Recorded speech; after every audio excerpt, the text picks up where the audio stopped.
Hello दोस्तों, और आज हम लोग बात करेंगे आपके क्लास 10th की साइंस जो क्वेश्चन बैंक आपका अपलोड किया गया है। उसमें हम लोग देखेंगे जो आपके हर एक चैप्टर से जो ब्लूप्रिंट के अकॉर्डिंग आपका क्वेश्चन बैंक क्रिएट किया गया है। बहुत ही अच्छा बनाया गया है। मैंने देखा उसको, एनालिसिस किया उस पर, बहुत सारी चीज़ें हमने देखा उस पर, और फाइनली आपके लिए हमने वीडियोज लाना स्टार्ट कर दिया है, साइंस पर भी और मैथ पर भी। धीरे धीरे आपकी सभी सब्जेक्ट आ जाएंगी। तो हम लोग आज देखेंगे चैप्टर 1, ठीक है, साइंस का, विज्ञान का, ठीक है। उसमें हम लोग आज पूरे ऑब्जेक्टिव देखेंगे और ये समझेंगे कि आखिर इसका ऑप्शन ये आंसर है तो क्यों है, ठीक है। हम लोग पूरा समझते चलेंगे उसका डेफिनेशन, परिभाषाएं, और उसमें जो भी आपका ट्रिक होगा, कॉन्सेप्ट होगा, वो सारी चीज़ें आपको बताया जाएगा, ठीक है, बिल्कुल, ताकि आपको रटना ना पड़े कोई भी ऑब्जेक्टिव और आप बेहतर तरीके से उसको समझ सकें। और उसी के अकॉर्डिंग अगर आपका अगला कोई क्वेश्चन आता है या फिर आपका कोई ऑब्जेक्टिव आता है, आप कर सकते हो। मैं ये गारंटीज कर सकता हूँ कि आपको ऑब्जेक्टिव समझाने के बाद इतनी सारी चीज़ें बता दी जाएंगी ऑब्जेक्टिव में ही कि आप क्वेश्चन प्लस नए ऑब्जेक्टिव आप खुद से कर सकते हो। तो चलिए आप लोग बने रहिए वीडियो पे और हम लोग देखते हैं, क्वेश्चन पे चलते हैं। तो चलिए आइए चैप्टर 1 की बात करते हैं, ठीक है। जो आपका चैप्टर 1 है साइंस में, ठीक है, वो आपका क्या नाम है? रासायनिक अभिक्रियाएं एवं समीकरण। रासायनिक अभिक्रियाएं एवं समीकरण आपका लेसन का नाम है, ठीक है, बिल्कुल। तो चलिए, रासायनिक समीकरण का मतलब क्या होता है? सबसे पहले हम लोग लेसन का मतलब थोड़ा सा समझ लेते हैं कि अगर आप मतलब समझ गए तो इसके बहुत सारे क्वेश्चंस और बहुत सारे लिंक आपको कनेक्ट करेंगे आपके आंसर से डायरेक्ट, ठीक है, बिल्कुल। तो रासायनिक अभिक्रियाएं सबसे पहले है, ठीक है, रासायनिक अभिक्रियाएं।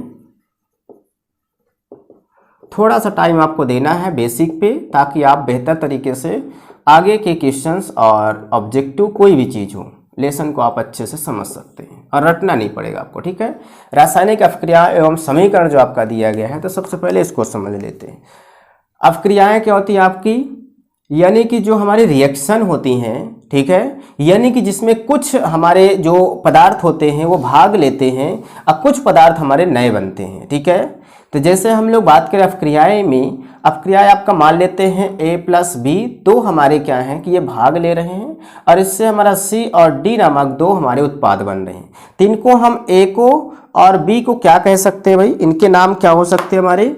ये हो सकते हैं क्रियाकारक। इनका नाम कहेंगे हम क्रियाकारक। क्या होते हैं? क्रियाकारक, या इन्हीं को हम क्या कहेंगे? क्रियाकारक हो सकते हैं या फिर ये कारक हो सकते हैं। क्या हो सकते हैं? या फिर इन्हीं को हम अपक्रियाकारक भी कहते हैं। क्या कह सकते हैं? अपक्रियाकारक। क्या? अपक्रियाकारक, ठीक है, क्रियाकारक या अपक्रियाकारक। इंग्लिश में रिएक्टेंट कहते हैं इनको, ठीक है। ये हमारे क्या होते हैं? इनको हम क्या कह सकते हैं? उत्पाद। क्या कहते हैं हम? उत्पाद। अब ये जो हमारा पहला वाला है, ये हमारा मुख्य उत्पाद।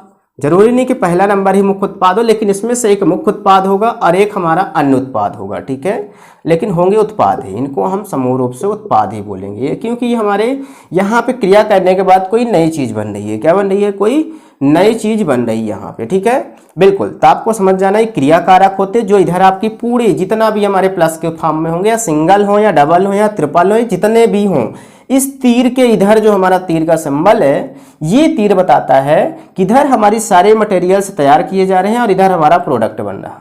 जैसे आपने लिया, आप ले लो भाई, खोवा ले लो, शक्कर ले लो, इस सारी चीजें मिलाने के बाद आपका क्या बनता है? मिठाई बनता है। तो जो मिठाई वो आपका उत्पाद है, और जो ये आपने खोवा और शक्कर लिया, ये आपके क्रियाकारक या अभिक्रियाकारक या रिएक्टेंट, और इनको प्रोडक्ट आप बोल सकते हो। इंग्लिश में प्रोडक्ट और रिएक्टेंट बोलेंगे, ठीक है, बिल्कुल, टोटल रिएक्शन में।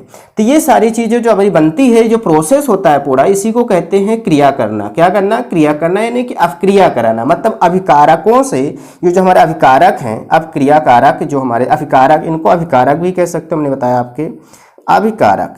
यानी देखो कितने नाम है इनके, अभिक्रियाकारक, अभिकारक और क्रियाकारक। ये सारी चीज इनके नाम। कभी कभी आपको तीनों फॉर्म में आपको कंफ्यूजन करने के लिए कभी ये आएगा कभी ये आएगा, और ये कैसे आएंगे? आपको इसी पदार्थ में आएंगे, ठीक है, उत्पाद के नाम से ही आएंगे। मुख्य उत्पाद, कभी अन्य उत्पाद, कभी मुख्य उत्पाद, कभी अन्य उत्पाद। अब इसमें गैसें भी हो सकती है, द्रव भी हो सकती है, ठोस भी हो सकती है, सभी प्रकार की हो सकती है, ठीक है। ये एग्जाम्पल हमने आपको बताया, खोवा शक्कर जो आपका है वो आपका क्या हो गए? अभिकारक हो गए, क्रियाकारक, और जो आपका मिठाई बनकर तैयार हुआ उत्पाद है आपका, ठीक है, बिल्कुल। आपको समझ में आ गया, आप क्रियाकारक है। अब हम लोग समीकरण देखते हैं, समीकरण क्या होता है, ठीक है।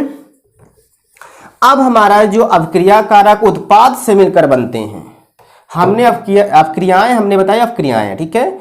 इन्हीं के द्वारा हमारा ये समीकरण तैयार, ये अब इसको हम पूरे को क्या कहेंगे, ये जो हमारा बनकर तैयार हो गया क्रियाकारक प्लस उत्पाद दोनों को जब हम मिला देंगे तो क्या होगा, हमारा समीकरण होता है। क्या होता है, समीकरण होता है। अब समीकरण को अगर हम मैथ की भाषा में समझे समीकरण को, तो समीकरण क्या होता है भाई, जिसके दो पक्ष होते हैं। क्या होते हैं, दो पक्ष होते हैं। एक हमारा लेफ्ट हैंड साइड, आपको समझना है, लेफ्ट हैंड साइड और एक राइट हैंड साइड होता है, ठीक है। तो लेफ्ट हैंड साइड और राइट हैंड साइड मतलब दोनों पक्ष इक्वल इक्वल होने चाहिए, ठीक है। बिल्कुल, समीकरण का मतलब वही हो सकता है जिसके दो पक्ष हो, भले राइट में जीरो ही क्यों ना हो, लेकिन दो पक्ष होने चाहिए। यहाँ पे भी दो पक्ष आपके होने चाहिए। देखिए दो पक्ष, एक तीर के इधर का और एक तीर के इधर। ये जो तीर है, तीर ये बता, इसके दो मतलब है। कितने, इसके दो मतलब है। एक मतलब ये कह रहा है कि यहाँ पे क्रिया हो रही है। क्या हो रही है, प्रोसेस हो रही है, कोई विधि अपनाई, मतलब विधि हो रही है, क्रिया की जा रही है। और एक ये बताता है बराबर का साइन, मैथ की भाषा में, कि यहाँ पे बराबर लगा हुआ है। तो मतलब कहने का, जितनी मात्रा में, जिस अनुपात में आप इधर इसके भाग लेंगे क्रियाकारक, उसी अनुपात में आपका प्रोडक्ट बनता है। आपको सबसे पहले ये पॉइंट नोट कर लेना है, ठीक है।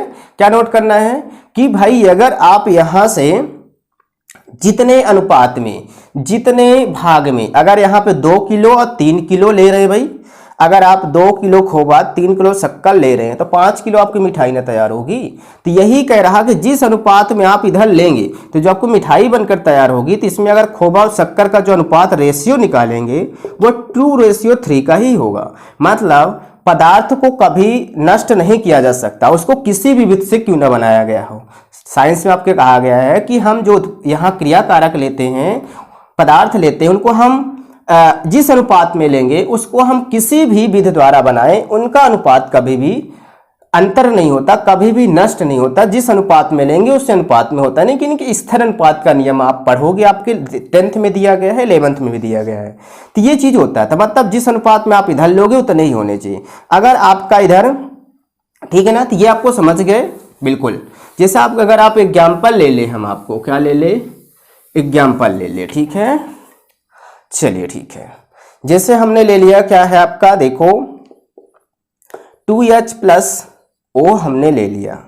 अब इसको हमने अगर क्रिया कराया, ठीक है, तो क्या हो गया बताओ। ये हमारा भाई हाइड्रोजन की मात्रा 2 है, तो ये देखो H2O पानी मिला। हाइड्रोजन और ऑक्सीजन, हाइड्रोजन का 2 और ऑक्सीजन का जब 1 अनुपात लेते हैं तब हमारा जाकर पानी बनता है। ये देखो पानी तैयार हो गया बनकर। तो इसमें अगर आप कहो कि भाई हाइड्रोजन कितना है, 2 है, और ऑक्सीजन कितना, 1 है, तो वही अनुपात होता है भाई। जितने हाइड्रोजन इधर होंगे उतने हाइड्रोजन इधर होंगे, जितने ऑक्सीजन इधर होंगे उतनी ही मात्रा में इधर होगी। तभी आपका रासायनिक समीकरण जो होता है वो संतुलित बोला जाता है, बैलेंस बोला जाता है। संतुलित आपके पेपर में आता है, संतुलित करना, इसको हम सिखाएंगे जब आएगा, ठीक है। चलिए, आपको इतना समझ में लेसन का मतलब। अब हम लोग चलते हैं थोड़ा सा क्वेश्चन की और आपके ऑब्जेक्टिव पे चलते हैं, ठीक है, बिना देरी किए हुए। चलिए, क्वेश्चन नंबर फर्स्ट देखिए, स्क्रीन पर आपके लगा हुआ है। जैसा आपका लिखा है, क्या लिखा है कि निम्नलिखित में से कौन सा भौतिक परिवर्तन है, कौन सा नहीं है। तो यहाँ पे भौतिक परिवर्तन के बारे में क्वेश्चन नंबर फर्स्ट जो आपका ऑब्जेक्टिव है उसमें भौतिक परिवर्तन पूछा। अब परिवर्तन आपका 2 प्रकार का होता है। कितना होता है, 2 प्रकार का होता है। कौन कौन सा, देखो आपको हम समझा देते हैं, तो आपको अपने आप आंसर खुद आप बताओगे, ठीक है। परिवर्तन आपके कितने प्रकार के होते हैं, 2। एक होता है आपका भौतिक परिवर्तन, क्या होता है, भौतिक परिवर्तन। एक होता है आपका रासायनिक परिवर्तन, क्या होता है बताओ, रासायनिक परिवर्तन। अब भौतिक परिवर्तन में क्या क्या चेंजेस होते हैं भाई, परिवर्तन का नाम ही है तो मतलब बदलता है। इसमें रूप बदलता है, इसमें आपका आकार बदलता है, इसमें आपका क्या, बस इतना ही बदलता है। इसमें आप मोटिव ले सकते हैं, रूप और आकार बदलता है, ठीक है, रूप और आकार बदल जाता है, ठीक है, बिल्कुल। इसमें अगर रासायनिक भी देखिए, इसमें रंग भी बदल जाएगा आपका, इसमें आपका स्वाद भी बदल जाएगा, ठीक। और इसमें आप आकार तो ये भाई बदलने को स्वाभाविक है, स्वाद रंग आपका बदल जाएगा, ठीक है, बिल्कुल। ये चीज आपको ध्यान रखना, 2 चीजें, ठीक है, स्वाद रंग आपके बदल जाएंगे, ठीक है।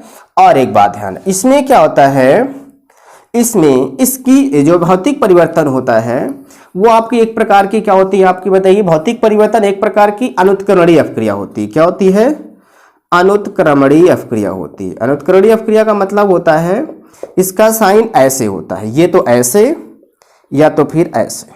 मतलब कहने का, इससे हम अगर किसी भी पदार्थ को लेकर के उत्पाद बनाए तो उत्पाद से हमारा फिर से हमारा क्या आ जाएगा भाई, उत्पाद आएगा। तो इसका यानी कि अब दोनों को जोड़ देंगे तो ऐसे बन जाएगा। तो यहाँ पे आपका ये साइन होता है, परिवर्तन आपका होता है एक प्रकार का अनुत्क्रमणीय नहीं, व्युत्क्रमणीय आपका जो अपक्रिया होती है, व्युत्क्रमणीय, ठीक है, व्युत्क्रमणीय अपक्रिया जो होती है उसके जैसा व्यवहार करता है। जैसे आपका इसका व्युत्क्रमणीय का साइन होता है ये, यानी कि अगर आपने यहाँ से क्या लिया, जैसे मान लेते हैं हम पानी हमने लिया, तो पानी से आपने क्या बनाया, बर्फ बनाया। क्या बनाया, बर्फ बनाया। आप बताओ पानी से बर्फ बनाने में क्या बदलता रहा, इसका आकार बदल रहा, पानी आपका द्रव था, ये ठोस हो चुका है। इसका रूप पहले देखो, जिस बर्तन में रखें उस कलर का हो जाता है, इसका आपका बर्फ सफेद हो गया, ठीक है। और देखिए इसका टेस्ट क्या बदलता है, नहीं पानी के जैसा ही टेस्ट होता है, ठीक है। अब फिर हम क्या कर सकते, तीर का निशान, मतलब पानी से आपने बर्फ बनाया, फिर बर्फ से देखो तीर का निशान फिर आ रहा, मतलब आप बर्फ से पानी फिर ठंडा करके बना सकते हैं, सही है ना। बाहर निकाल दीजिए, पिघल कर फिर पानी बन जाएगा। मतलब ये व्युत्क्रमणीय अपक्रिया का मतलब होता है कि इसको हम पदार्थ से उत्पाद, उत्पाद से हम पदार्थ बना सकते हैं, ठीक है, बिल्कुल। अब इसमें चले जाते हैं, तो जैसे इसमें आपका यानी ले लेते हैं जैसे दूध, दूध से ये अनुत्करणीय अपक्रिया होती है। क्या होती है, अनुत्करणीय अपक्रिया होती है। अनुत्करणीय का साइन होता है आपका, अनुत्करणीय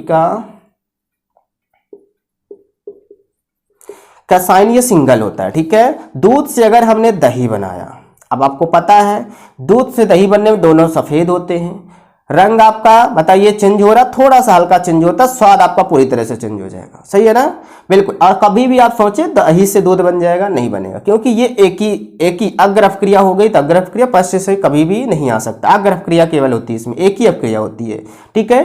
तो कभी भी ये उत्पाद से फिर से आपका क्रिया कारक नहीं बनेगा, ठीक है।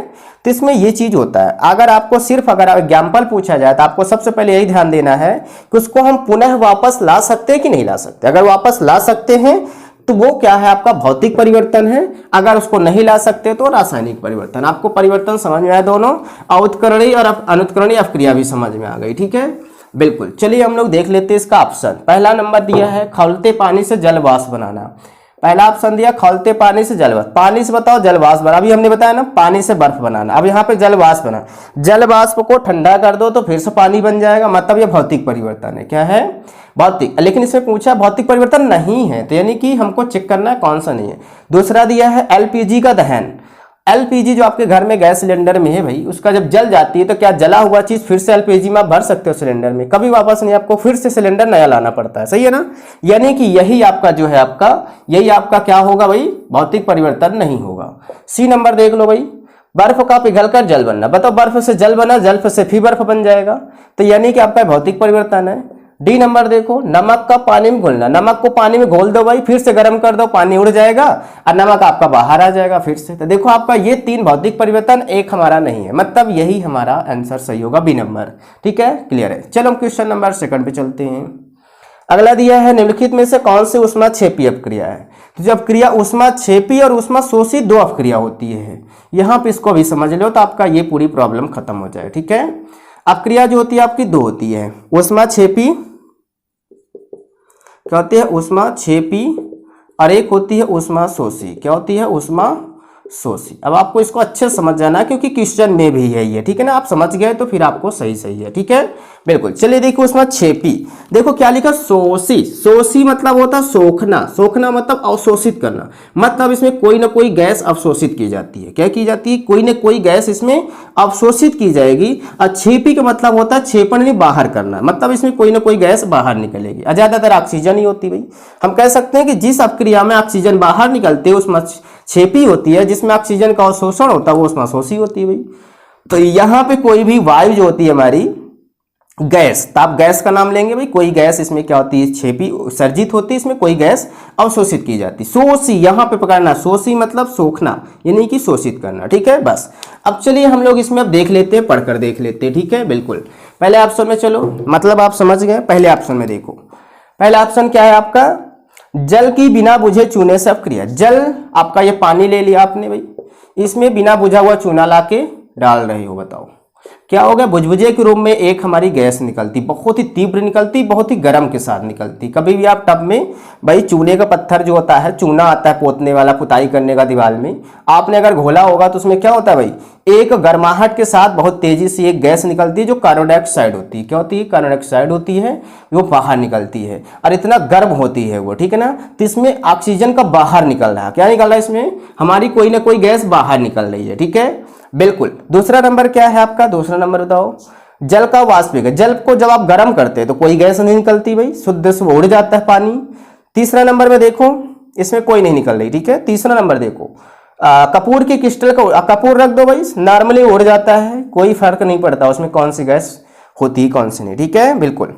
तो इससे भी नहीं निकल रही। चौथी नंबर बताओ, शुष्क बर्फ का ऊर्ध्वपातन। शुष्क बर्फ मतलब होता है पानी, ठीक है ना, उसको आप ऊर्ध्वपातन कराओगे, कुछ नहीं होगा, गैस बन के उड़ जाएगी। आप बताओ यहाँ पे कौन गैस निकल रही है, ये ए नंबर पे निकल रही है, यानी कि पहला नंबर पे। तो जल की बिना बुझे से जब आप क्रिया कराओगे तो उसमें से कोई ना कोई गैस बाहर निकलती है, मतलब ये ऊष्माक्षेपी का एग्जाम्पल है। बाकी सब ऊष्मा आपके क्या है, नहीं है क्षेपी का एग्जाम्पल, ठीक है, बिल्कुल। दोनों क्वेश्चन आपको समझ गए। हम चलते हैं तीसरे नंबर पे। किस पे चलते हैं, तीसरे नंबर पे देखते हैं, ठीक है, बिल्कुल। देखिए क्वेश्चन नंबर तीसरा आपको समझाते चलेंगे फुल एक्सप्लेनेशन, ताकि आपको कोई प्रॉब्लम नहीं। देखिए दिया है आपका एक वो समीकरण दिया है, क्या दिया है समीकरण, 6Fe2O3 प्लस आपका दिया है 2Al, ठीक है, इक्वल टू आपका दिया गया है Al2O3, फिर दिया आपका प्लस 2Fe, ठीक है, ये दिया गया। इसमें क्या पूछा, ऊपर दी गई अभिक्रिया किस प्रकार की है भाई, किस प्रकार की है ये। तो चलिए इसमें हम लोग पहले इसको अच्छे से देखते हैं भाई क्या क्या रहा है इसमें आखिर। देखो यहाँ पे देखो Fe2O3, यहाँ पे दो हमारे तत्व मिलकर के एक यौगिक बना रहा है, ये एक यौगिक है, ठीक है। हाँ, ये हमारा सिंगल एल्युमिनियम है भाई, ये सिंगल है, ठीक है।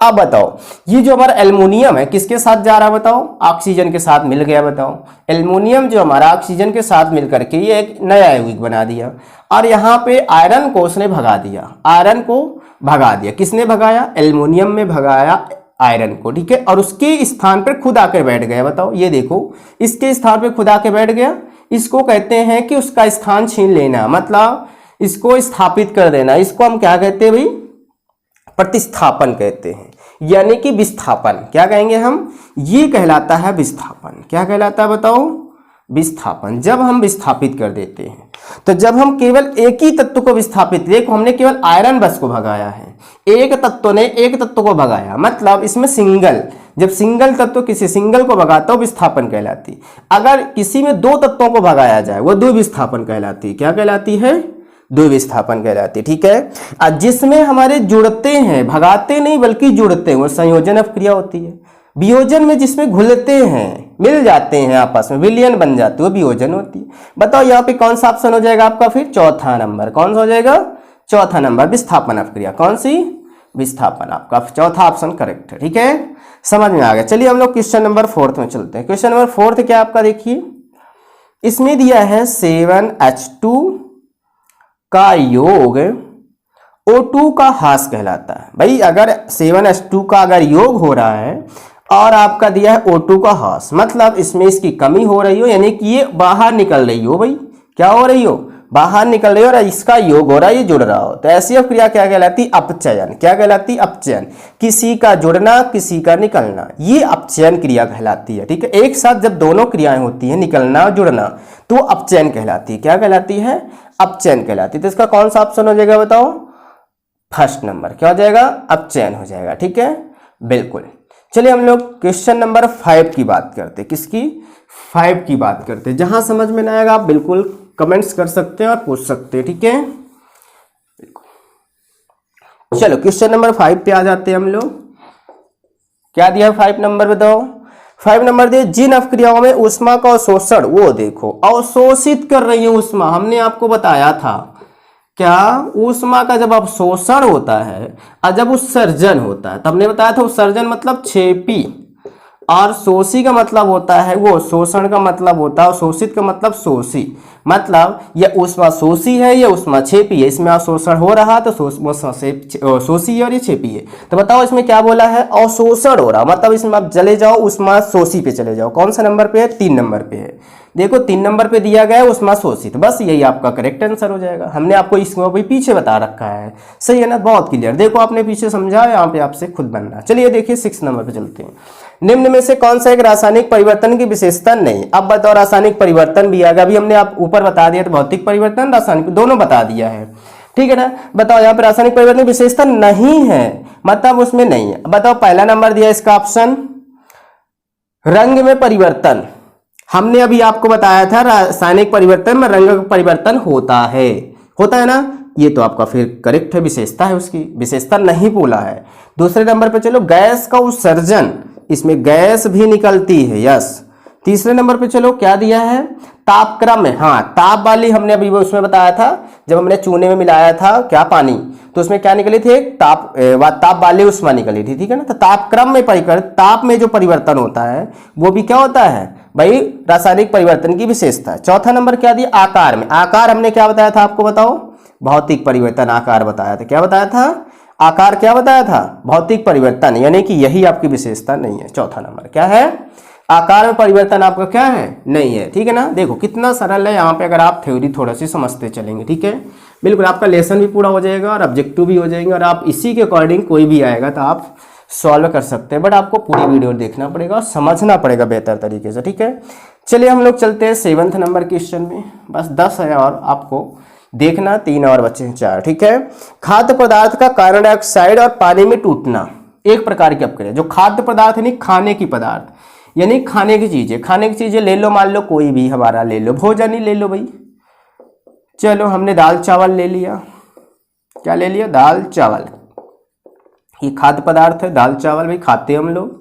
चलो अब क्या कर रहा है इसमें, कार्बन डाइऑक्साइड और पानी में टूटना। भाई इसमें किस में निकालना भाई, CO2 कार्बन डाइऑक्साइड में और पानी में टूट रहा हमारा, बताओ, यानी कि दो चीजों में बढ़ जाना क्या कहलाता है, बताओ कौन सी क्रिया कहलाती है भाई, सही है ना, क्या कहलाती है, आप बताओ। इसमें हमारा CO2 ये हमारी कार्बन डाइऑक्साइड, और इसका यहाँ पे उत्सर्जन होगा भाई हम लोग जब चावल दाल खाते हैं तो हमारी क्या आती है भाई, कार्बन डाइऑक्साइड हम लोग क्या करते हैं, बाहर निकालते हैं और ऑक्सीजन अंदर लेते हैं। तो इससे केवल बोला है कार्बन डाइऑक्साइड में टूटना। जब टूटेगा तो कार्बन डाइऑक्साइड गैस है तो रुकेगी तो है नहीं, बाहर निकलेगी, क्या होगी, बाहर निकलेगी। तो जब बाहर निकलने को क्या कहते हैं, जब कोई ऊष्मा बाहर निकलती है तो छेपी कहलाती है। क्या कहलाती है, छेपी।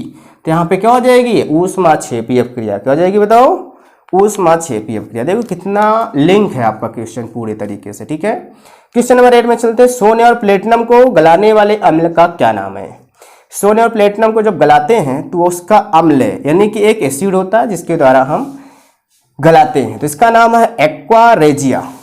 क्या नाम बताओ, एक्वा रेजिया। ये हमारा जो अम्ल है इसी के द्वारा हम क्या करते हैं, सोने और प्लेटिनम की को गलाते हैं, ये अम्ल है, ठीक है। क्वेश्चन नंबर चलिए 9 में चलते हैं, हम किस में चलते हैं, क्वेश्चन नंबर 9 में चलते हैं। क्या दिया है, रासायनिक प्रक्रिया में भाग लेने वाले पदार्थ। गुड, बताओ अभी हमने आपके लेसन के मतलब में ही हमने बता दिया था कि रासायनिक प्रक्रिया में भाग लेने वाले पदार्थ क्या कहलाते, बताओ, उत्पाद कहलाते नहीं। हमने क्या बनाया था, A+B आपका बना था C+D, और इधर आपके क्या थे, उत्पाद थे, हमने बताया था उत्पाद। इधर के हमने 3 नाम बताए थे। पहला नाम क्या बताया था, क्रियाकारक, और एक बताया था कारक, वो हमारा अपक्रिया कारक, तीसरा बताया था कि अभिकारक।